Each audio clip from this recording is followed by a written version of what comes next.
Thanks for joining us on Chicago Sports Overtime, and it is so great to have the Athletics' Ted Nguyen joining us right now here on Fox Chicago to talk all things Chicago Bears. Ted, how's it going? Pretty good. Just got back from vacation, but I'm ready to get back into the sports news and sports world. Yeah, you've got that vacation glow. How about that? So the Bears right now, OTAs are happening as they prepare for the upcoming season with first-year head coach Ben Johnson. Bears tied for the second toughest schedule in the NFL. Ted, let's start here. You watch a lot of film. We see a ton of great breakdowns from you. Ben Johnson, an offensive-minded guy. What does this do for this team, especially Caleb Williams in hiring him?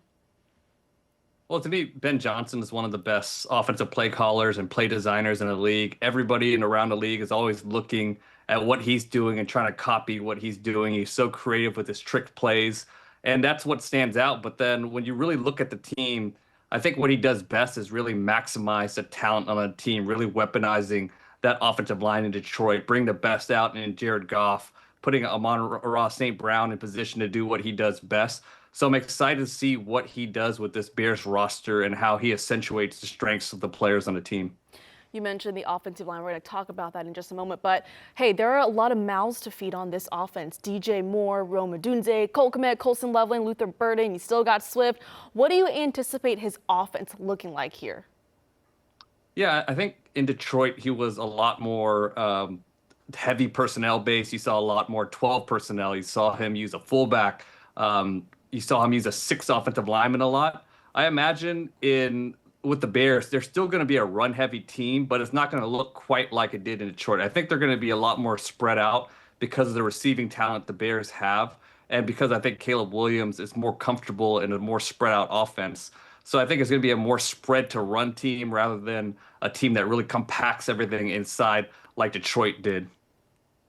Speaking of 12 personnel, Bears were the lowest grade offense when in 12 personnel last season.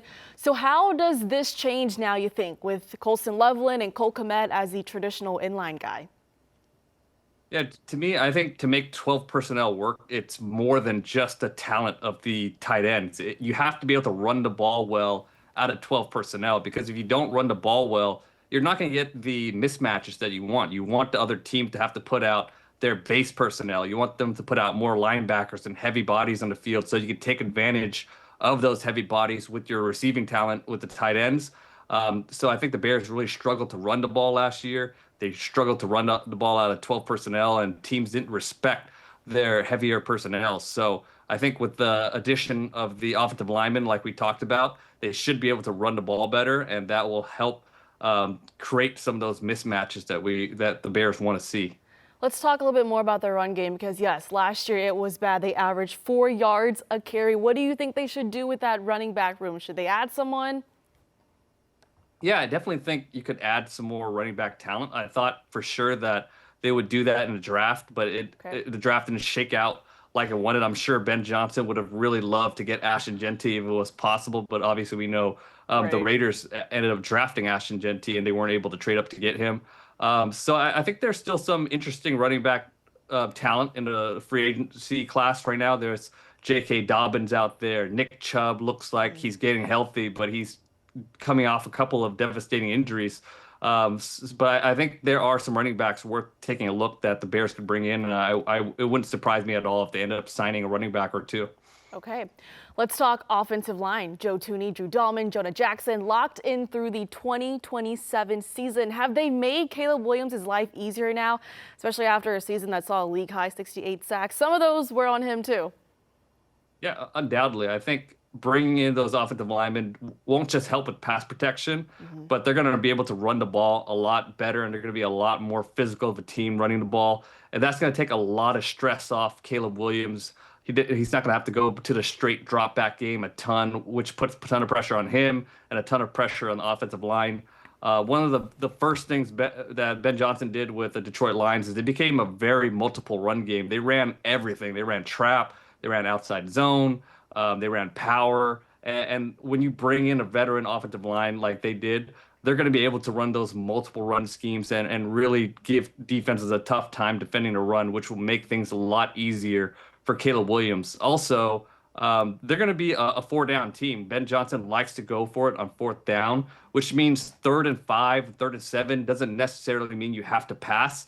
They could run it on 3rd and 7 like they did in Detroit a lot and put themselves in a favorable fourth down situation, which again takes the stresses off of Caleb Williams. With Tooney, Dahlman, and Jackson, talk to me about how important the veteran leadership and experience that they bring to this offensive line. Yeah, it's huge. I think experience and just knowledge of how to block certain defenders, how to block certain schemes against certain fronts is huge. And you only get that with experience. So bring those guys in and having them sign to 2027 really gives them a chance at continuity. And I think continuity at that offensive line position is so important just because you know what each other are thinking before even communicating, and you don't have to think so much on the offensive line, and it really allows them to execute. So I think for Bear fans, you want to see this group play past their contract. So Ted, with everything that Caleb Williams has around him now, especially the head coach, improved offensive line, if he can't succeed this upcoming season, should Bears fans be worried? I think it also matters how you define succeed. Like, is he going to all of a sudden become a top 10 quarterback in his second year? That's a tough ask, though. We've seen second-year quarterbacks make huge leaps. I think you just want to see improvement. You want to see him put up strong numbers, be more efficient, and still and be able to win some more games and cut down on turnovers. You want to see him have some success playing within the timing of the offense, which he didn't do in college and which he struggled to do at times last year. So I think you want to see improvement mostly. And to me, that is success. And maybe in his third year, which would be a second year in Ben Johnson's offense, is when you really want to see him take off and really start to live up to that potential of a #1 pick. But I think defining what success looks like is important. And I think just being able to acclimate into his offense and show improvement to me is success. And I think, yeah, if he doesn't do that and show improvement with all the new pieces around him and all the pieces they had last year, I think that would be concerning. Obviously, his first season in the NFL was a little weird. Fired head coach midseason, fired offensive coordinator as well. We learned recently that he didn't really know how to watch film. How do you put into words what you saw from him last year? I think there were definitely good signs. They put a lot on him as far as responsibility at the line of scrimmage.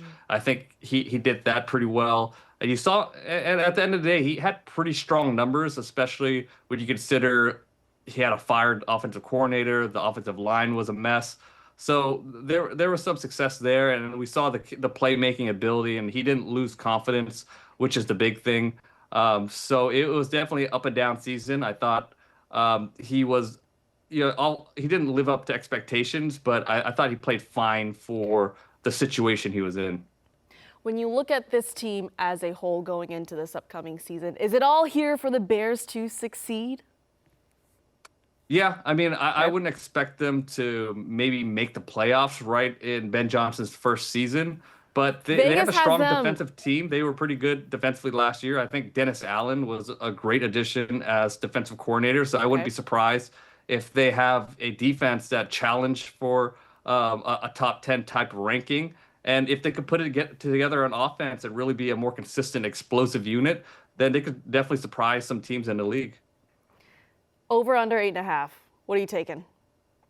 I think that's a great over under. I think 8.5 is a very good, fair number. Okay. I would put them at a 9-win team if things break right. And if the offense is better than expected, then maybe they could challenge for 10, 11 wins. 9. So you have the Bears winning 9 games this upcoming season.